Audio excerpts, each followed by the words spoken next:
صلو علی الحبیب صلی اللہ تعالی علی محمد صلی اللہ علیہ وسلم صلاۃ و سلام علیک یا سیدی یا رسول اللہ۔ نبی اکرم نور مجسم صلی اللہ تعالی علیہ وآلہ وسلم نے اللہ پاک کا جو پیغام ہم تک پہنچایا ہے اس میں یہ ہے، اذا تداینتم بدین الی اجل مسمی فاکتبوہ، کہ جب تم ادھار کا لین دین کرو تو اس کو لکھ لو۔ نبی پاک صلی اللہ علیہ وسلم فرماتے ہیں، معراج کی رات میں نے جنت کے دروازے پر لکھا ہوا دیکھا کہ قرض کا ثواب یہ 18 گنا ہے اور صدقے کا ثواب 10 گنا ہے، او کما قال صلی اللہ علیہ وسلم۔ حدیث پاک کا مضمون میں نے آپ کو بتایا، یعنی قرض دینے کا ثواب صدقہ دینے سے کیا ہے، زیادہ ہے۔ تو قرض دینا یہ بڑی اچھی بات ہے، اور یہاں ثواب کی نیت سے اگر بندہ دیتا ہے تو اس کو قیامت میں انشاءاللہ ثواب ملے گا، اور جو مدت طے ہے اس سے اگر تھوڑا لیٹ بھی ہو جائے تو دل چھوٹا نہیں کرنا چاہیے کہ اللہ تعالیٰ بندے کو جتنی دیر میں قرضہ لیٹ ہو رہا ہے، جتنے دن لیٹ ہو رہا ہے، تو اتنی رقم صدقہ کرنے کا ثواب بھی عطا فرمائے گا۔ ہمارے ساتھ یہ بلال بھائی ہیں، بڑے پیارے ملکی دعوت اسلامی ہیں ماشاءاللہ۔ ان کا تعلق جو ہے وہ فیروزہ سے ہے، یہ جنوبی پنجاب کا علاقہ فیروزہ ہی ہے نا جی؟ فیروزہ، یہ خان پور فیروزہ اور یہ اس طرح پورا ایک پوری پٹی ہے، لیاقت پور ہے، چولستان ہے، تو یہاں کے پیارے اسلامی بھائی ہیں۔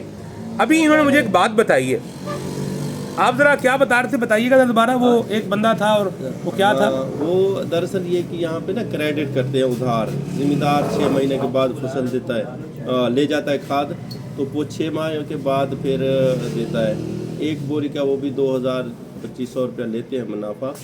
تو ایک آدمی اگلے دن آیا تو وہ ساتھ والا میرا ہمسایہ ہے، 57 لاکھ روپیہ لینا تھا اس نے تو کسی کسٹمر سے، تو وہ بتا رہا تھا کہ مجھے فون آیا کہ 15,000 وہاں سے پڑا ہے، وہ اٹھا لیں آپ، تو باقی یعنی کہ 57 لاکھ روپیہ اس کا ابھی باقی ہے۔ یعنی کہ یہ حالات ہے انسانوں کی، اسلام بھائیوں کی، کہ بھائی دینے میں بہت لیٹ کرتے ہیں۔ ہر مسلمان جو ہے وہ اسلامی بھائی ہے، صرف یہ نہیں کہ دعوت اسلامی والا جو ہے وہی اسلامی بھائی ہے، ہر مسلمان ہی کیا ہے، اسلامی بھائی ہے۔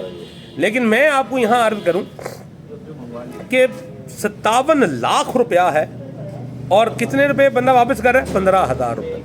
اللہ کی پناہ ہے، اللہ سے ڈرنا چاہیے۔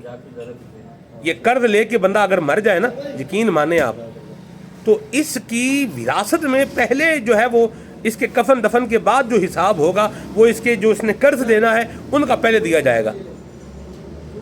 اور قرض لے کر جو بندہ دنیا سے چلا جائے تو یاد رکھیے یہ قرضے کا گناہ یہ معاف نہیں ہے، یہ اس کے اوپر باقی رہے گا۔ اور جو کسی کے 3 پائی قرض دبائے گا، اس کے جو ہے وہ انجام میں اس کو 700 مقبول با جماعت نمازیں آگے قیامت میں ادا کرنی پڑیں گی۔ تو یہ جو قرض کا لین دین ہے جائز تو ہے، لیکن قرض لے کر پھر دینے کی دفعہ بھول جانا یہ قطعاً اچھی بات نہیں ہے، اور یہ اپنی عزت کو خراب کرنے والی بات ہے، یہ اپنی انٹیگریٹی کو خراب کرنے والی بات ہے، اور اتنا قرضہ بندے کو لینا نہیں چاہیے جس کے بارے میں پتا ہو کہ بلال بھائی میں نہیں دے سکوں گا۔ جب آپ کو پتا ہے میں نہیں دے سکوں گا تو آپ کو لینے کی کیا ضرورت ہے؟ اصل میں لینا آسان ہے نا۔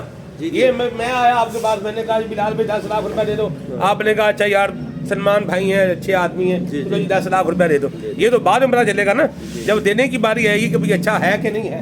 ہمیں چادر دے کے پاؤں پھیلانا چاہیے، جتنی ہمارا سسٹم ہے ہم اتنی کھاد لیں، اتنا نظام کو چلائیں۔ یہ ہم حریص بن گئے دنیا کے معاملے میں نا، حریص بن گئے، بس زیادہ سے زیادہ اکٹھی کر لیں، بھلے کسی کے دبا لیں، پیسے رکھ لیں، وہ کئی سال، یہ نہیں 1-2 سال 1 سال نہیں، یہ 10 سال 15 سال نہیں دیتے پیسے۔ توبہ توبہ توبہ، ایسے کام نہ کریں۔ اللہ ہمیں عافیت اور سلامتی عطا فرمائے۔ کسی سے وعدہ کرتے ہو تو لازم ہے وفا کرنا، وہ وعدہ جو شریعت کے مطابق ہو اس کو پورا کیا جائے گا، اور یہ ایک قرض ہے اور فرض ہے اس کا ادا کرنا، اور قرض جو ہوتا ہے نا اس کا ادا کرنا یہ لازمی ہوتا ہے، ضروری ہوتا ہے۔ تو قرضے لینے سے بچنا چاہیے، اور اگر لیا ہے تو وقت پر واپس کریں، خود کسر کھا کے اگلے کا قرضہ کیا کریں، واپس کریں۔ اس نے احسان کیا، جس نے قرض کیا ہے اس نے احسان کیا، نیکی کی ہے، مہربانی کی ہے، تو مہربانی کرنے والے کے جوتے کی سوا دینا اور اس کو ذلیل کروانا اور بس وہ چکر کاٹتا رہے اور بس آگے بھاگنا، ہم آگے بھاگ رہے ہیں وہ پیچھے بھاگ رہا ہے، یہ اچھی بات نہیں ہے۔ اللہ ہمیں سمجھنے کی توفیق عطا فرمائے، آمین۔